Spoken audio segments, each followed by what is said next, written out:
കോഴിക്കോട് എലത്തൂർ മാളിക്കടവിലെ കൊലപാതകത്തിൽ പോലീസ് നിർണായകമായ ഒരു തെളിവ് കണ്ടെത്തി. കൌൺസിലിംഗ് സെന്ററിലെ കൌൺസിലർക്ക് കൊല്ലപ്പെടുന്ന ദിവസം യുവതി സന്ദേശം അയച്ചതായാണ് കണ്ടെത്തിയിരിക്കുന്നത്.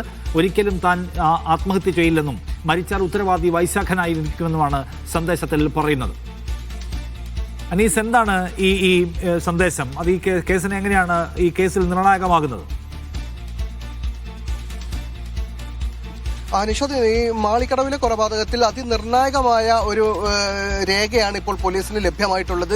ഈ യുവതി, കൊല്ലപ്പെട്ട യുവതി നേരത്തെ കൗൺസിലിംഗ് സെന്ററിൽ ഹാജരായിരുന്നു. മാനസികമായ പ്രയാസങ്ങൾ കാരണം കൗൺസിലിംഗിന് ഹാജരായിരുന്നു. ഈ കൗൺസിലിംഗ് സെന്ററിലെ കൗൺസിലർക്ക് അയച്ചു കൊടുത്തിട്ടുള്ള സന്ദേശത്തിൽ ആണ് ഇത് പറയുന്നത്. താൻ ഒരിക്കലും മരിക്കുന്നില്ല, മരിക്കാൻ തയ്യാറല്ല, മരിക്കുകയാണെങ്കിൽ അത് കൊലപാതകമായിരിക്കും, അത് വൈശാഖനായിരിക്കും പ്രതി എന്ന് പറയുന്ന സന്ദേശമാണ് ഇപ്പോൾ പോലീസിന് ലഭ്യമായിട്ടുള്ളത്. അതോടൊപ്പം തന്നെ ഇവർ 16 വയസ്സ് മുതൽ ഡയറി എഴുതുന്നുണ്ട്. അതിൽ ഈ വൈശാഖനുമായുള്ള ബന്ധങ്ങളെല്ലാം തന്നെ വിശദമായി ഉണ്ട് എന്നാണ് പോലീസ് കണ്ടെത്തിയിട്ടുള്ളത്. അതിലെ ഒരു പേജ് കൂടി ഈ കൗൺസിലർക്ക് സന്ദേശത്തിന്റെ കൂടെ അവർ അയച്ചു കൊടുത്തിട്ടുണ്ട്. ഇതും പോലീസിന് ഇപ്പോൾ ലഭ്യമായിട്ടുണ്ട്. എന്തായാലും വൈശാഖനെതിരെ കുരുക്ക് മുറുകുകയാണ്. ശക്തമായ തെളിവുകൾ ഇപ്പോൾ പോലീസിന് ലഭ്യമായിട്ടുണ്ട്. വൈശാഖനെ സംബന്ധിച്ചിടത്തോളം നേരത്തെ പോലീസ് പ്രതീക്ഷിച്ചിരുന്ന ഒരു കാര്യം, രണ്ടുപേരും മരിക്കാൻ വേണ്ടി തയ്യാറായി എത്തി, സ്വയം മരിക്കുകയെന്ന് രണ്ടുപേരും തമ്മിൽ ധാരണയിലെത്തി. അതിനുശേഷം ഈ പ്രതിയായ വൈശാഖൻ പെട്ടെന്ന് അതിൽ നിന്ന് പിന്മാറുകയും ഇവരെ കൊലപ്പെടുത്തുകയും ചെയ്തു എന്നായിരുന്നു ഇതുവരെയുള്ള ഒരു സൂചന. പക്ഷെ അങ്ങനെയല്ല. ഈ യുവതി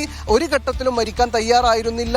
ഇവർ സംസാരിക്കാൻ വേണ്ടിയാണ് അവിടെ എത്തിയത് എന്ന് വ്യക്തമാകുന്നതാണ്. ഇപ്പോൾ അവർ മരിക്കുന്ന ദിവസമാണ് ഈ സന്ദേശം കൗൺസിലർക്ക് അയച്ചു കൊടുത്തിട്ടുള്ളത് എന്ന് നമ്മൾ കാണേണ്ടതുണ്ട്. എന്തായാലും അവർ ഈ ഇൻഡസ്ട്രിയിലേക്ക്, അവരെ ഈ വൈശാഖൻ ജോലി ചെയ്യുന്ന ഇൻഡസ്ട്രിയിലേക്ക് വിളിച്ചു വരുത്തുമ്പോൾ അതിനു മുമ്പ് ഇവർ ഈ ഒരു കൗൺസിലർക്ക് സന്ദേശം അയച്ചിരിക്കുന്നു, താൻ മരിക്കുകയില്ല, താൻ മരിക്കുകയാണെങ്കിൽ അത് പ്രതി വൈശാഖനായിരിക്കും, കൊല്ലപ്പെടുകയാണെങ്കിൽ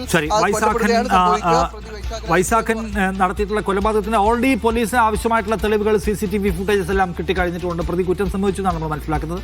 അതിന്റെ കൂടെ അഡീഷണൽ ഫാക്ടർ കൂടി, താൻ കൊല്ലപ്പെട്ടാൽ അതിന്റെ ഉത്തരവാദി വൈശാഖനായിരിക്കുമെന്ന് മരണപ്പെട്ട ആൾ, അവരുടെ ശബ്ദരേഖ അതുകൂടി പോലീസിന് ഒരു ഇലക്ട്രോണിക് എവിഡൻസ് നിലയ്ക്ക് കിട്ടിയിരിക്കുന്നു.